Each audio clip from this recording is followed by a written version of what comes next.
তাহলে কি ইরান হেরে যাবে? আমেরিকা এবং ইসরায়েলের সাথে যুদ্ধ ইরান হেরে যাবে? আসলে ইরানের তুলনায় তাদের সামরিক শক্তি অনেক বেশি। এই মুহূর্তে ইরান অনেক কৌশল নিয়েছে। হচ্ছে মধ্যপ্রাচ্যে ছড়িয়ে ছিটিয়ে থাকা আমেরিকার যেগুলো যে ঘাঁটি, বিশেষ করে সেনা ঘাঁটি, এগুলো তো আক্রমণ করতেছে। আর থেমে থেমে ইসরায়েল হামলা করতেছে। আর এদিকে হরমুজ প্রণালী বন্ধ করে দিয়েছে।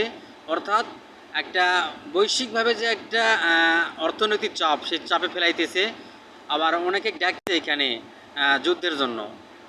যুদ্ধ আসলে তারা করতে চায় না, কিন্তু যদিও ইসরায়েল আর আমেরিকা তাদের উপরে আক্রমণ করছে, তারা কিন্তু আগে আক্রমণ করে নাই। এখন তাদের তো কোনো উপায় নেই, কারণ আমেরিকায় তো সরাসরি হামলা করার ক্ষমতা নেই ইরানের।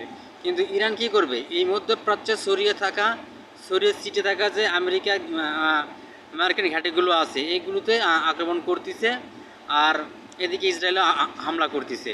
কিন্তু অনেকেই আসলে কেউ এখানে এগিয়ে আসতেছে না, কিন্তু আমার একটা বিশ্বাস তলে তলে রাশিয়া এবং চীন সহযোগিতা করতেছে।